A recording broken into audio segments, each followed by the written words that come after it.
Hi, welcome back, and of course I am Moses. So in today's video tutorial we'll be discussing the word local server and the live server. We'll also be touching some aspects of working offline. So without any further ado, let's get into today's tutorial.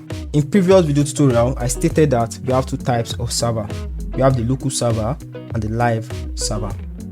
To make your website accessible to the world, you need a live server. And that's exactly what Spantrix offers. But to build your website, that is the development stage, you can either make use of a live server or a local server. A local server gives you the ability to build your website locally on your PC, on your local machine, without any internet connection. But the downside of this is that it won't be accessible to anyone except you. Now, to make your website accessible to the world, you will still need to move your website from the local server after development to the live server. For this training, we'll start with the local server, that is the local host, and also teach you how to move your website from local host to a live host seamlessly.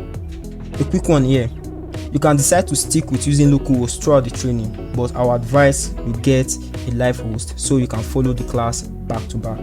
By the end of this training, I want you to have at least a website you can boast of that you built. You can also use the website to get your first client by showing it to them as your portfolio.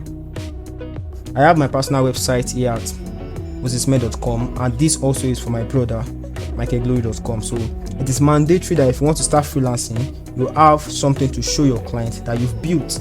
So that is the essence of this training.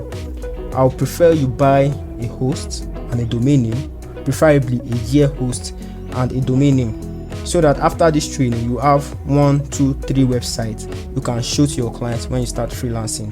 And this also will be needed for the mentorship class.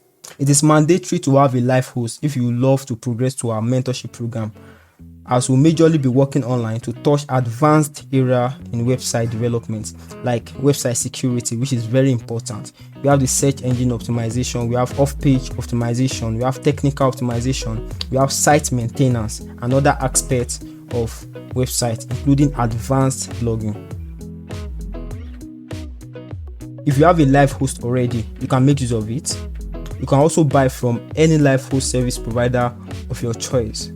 But to make it simple for those who are not really financially buoyant, Spantrix has made it really simple for you to be able to have a live host and a domain name from around 1,000 naira, that is roughly $2. More information will be communicated to you as regards this tomorrow, but all I just wanted to take note of is that we won't be working online this week, but starting from next week we'll be moving online. So for this week we'll be working majorly offline.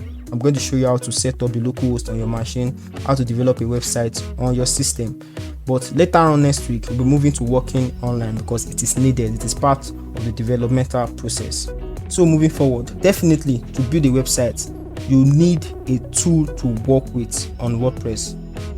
That is a tool to put your text together, a tool to put your images, your text and your elements together to form your web page. And this is where the page builders comes in.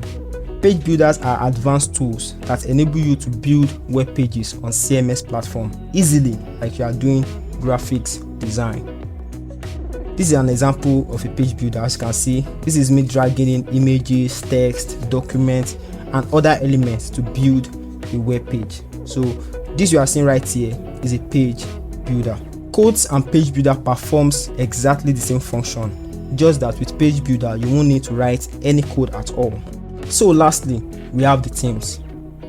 I don't really need to waste much time on this because this is more of practical. So by the time we start working with page builders, themes and other elements to build our website, you will have a more comprehensive understanding of what these elements are used for. A theme is a preset package containing graphical appearance and functionality details.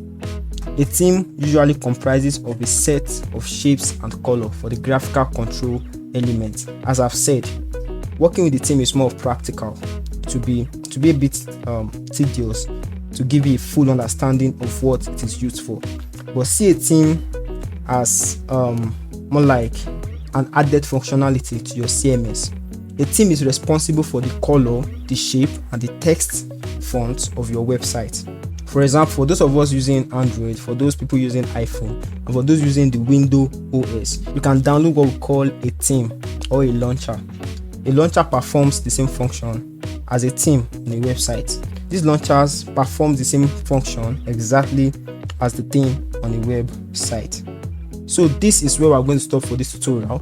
Of course, I remain Moses, and I'm going to see you in the next video tutorial.